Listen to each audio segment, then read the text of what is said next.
이스라엘 백성은 여호와의 날이라고 하는 이 특정한 날을 기다렸는데, 그 날은 자신들을 구원하고 번영을 가져다 줄 축복의 날로 기대했습니다. 그래서 여호와의 날이 속히 오기를, 그날이 오면 자기들이 그토록 바라던 자신들을 구원하고 또 자신들을 번영케 하리라고 기대했습니다. 하지만 아모스 선지자는 이러한 기대를 산산조각 내듯이 그들이 기다리던 구원이 아니라 어둠과 심판의 날이 될 것이다 라고 선언합니다. 하나님은 당시 우상을 손으로 깎아서 만든 것처럼 꼭두각시가 아닙니다. 내가 원하고 바라는 대로 하나님이 움직여주는 하나님이 아니라 반대로 우리가 하나님의 말씀대로 살아야 한다. 그래서 마지막 27절은 조금 더 강조해서 단순한 여호와의 말씀이다가 아니라 만군의 여호와의 말씀임을 강조하고 있습니다.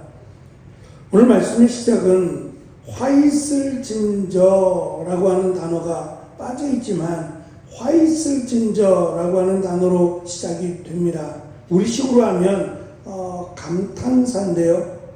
보통 우리가 아이고라고 하는 이런 어떠한 그 탄식의 말을, 감탄어를 내뱉는 것과 같습니다.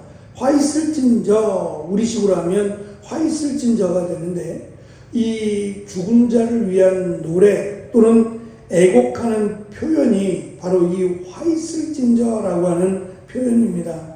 앞에서 설명한 것처럼 겉으로는 살아있는 것처럼 보이지만 이미 영적으로 죽은 이스라엘 백성들을 향해 장례식의 애가를 부르면서 시작을 합니다.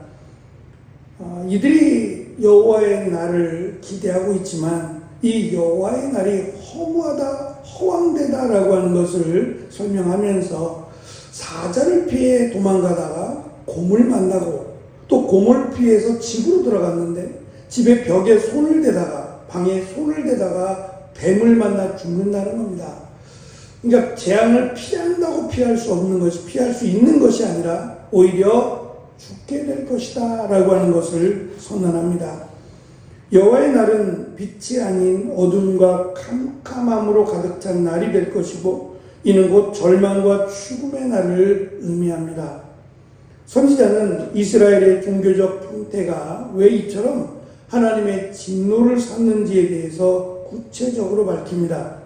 먼저는 저들이 절기를 지킨다라고 말을 합니다. 3대 절기겠지요.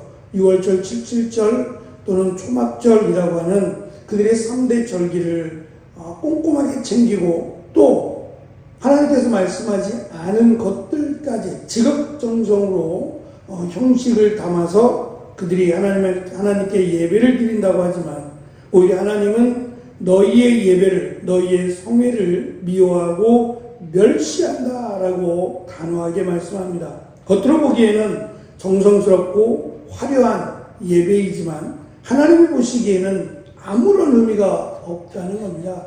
하나님의 말씀대로, 하나님의 말씀이 기준되지 않으면 그 예배는 무용지물입니다.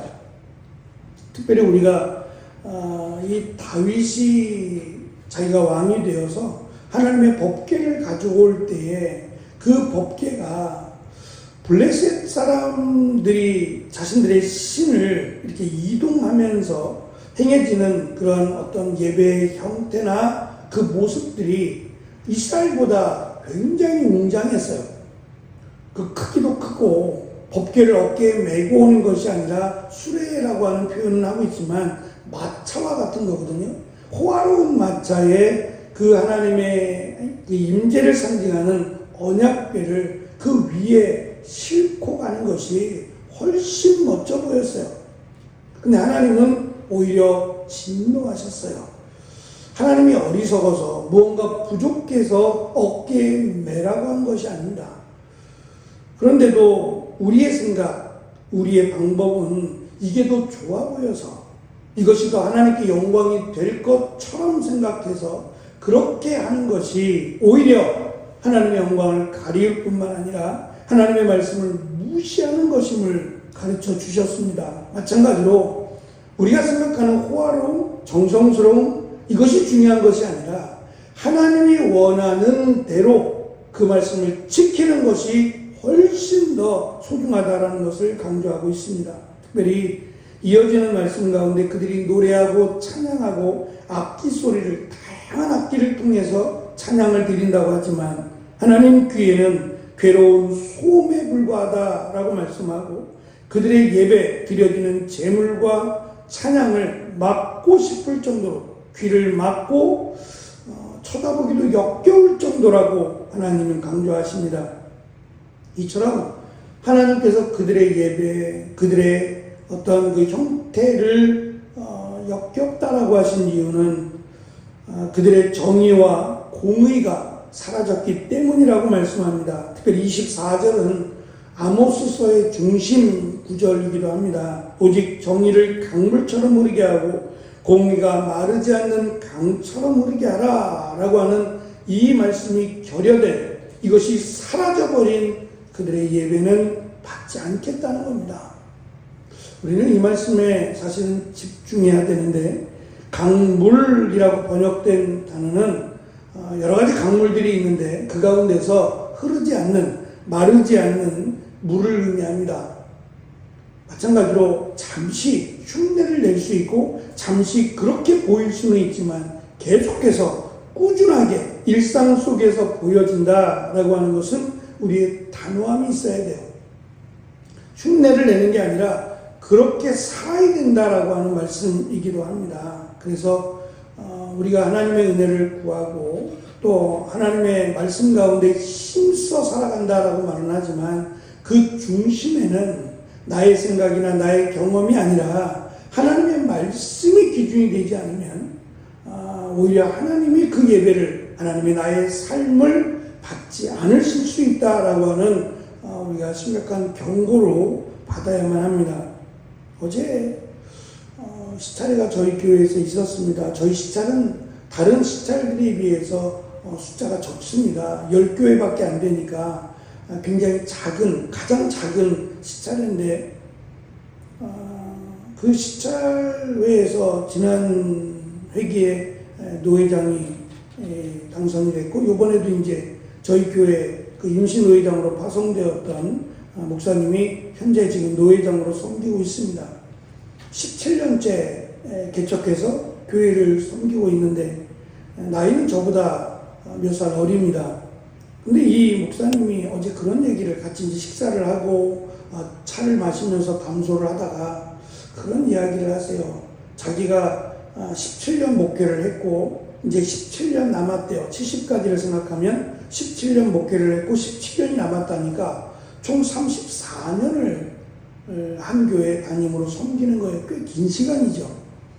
딱 중간을 점검하면서 내가 하나님 말씀 앞에서 또 하나님이 원하시는 사역을 해왔는가를 생각해 보니까 앞으로 남은 17년은 말씀을 중심으로 하는, 말씀을 기준으로 하는 목회를 해야겠다라고 다짐 아닌 다짐을 하더라고요.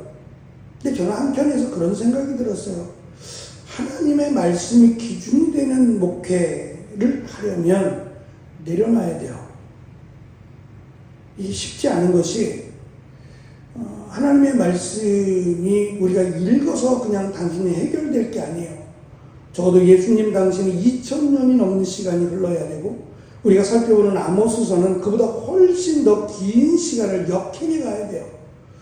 우리가 100년 전의 삶을 살펴보려면 100년 전의 삶을 그냥 우리가 기억으로 추억으로 되돌아볼 수 없어요. 우리는 그때 살지도 않았고 그때 어떠한 모습이었는지 책을 통해서 또는 어떠한 역사의 흔적을 통해서 알 수 있어요. 꼼꼼하게 살펴보지 않으면 제대로 알 수 없다는 겁니다. 적어도 2000년 전입니다. 그 2000년 전의 삶을 돌아보려면 많은 수고와 노력이 필요해요. 그렇다면 그 시간을 내가 온전히 들이지 않으면 그 시대로 갈 수 없어요. 무언가 나에게 많은 시간을 차지하는 것들을 내려놓아야 돼요. 목사님들이 바쁩니다. 이것저것으로 바빠요. 근데 그 바쁨이 자랑인 것처럼 얘기하시는 분들이 있어요. 저는 자랑이 아니라고 생각해요. 다 필요합니다. 다 소중한데 우선순위를 둬야 될 때에 가장 우선순위는 말씀한 대로 말씀이어야 돼요.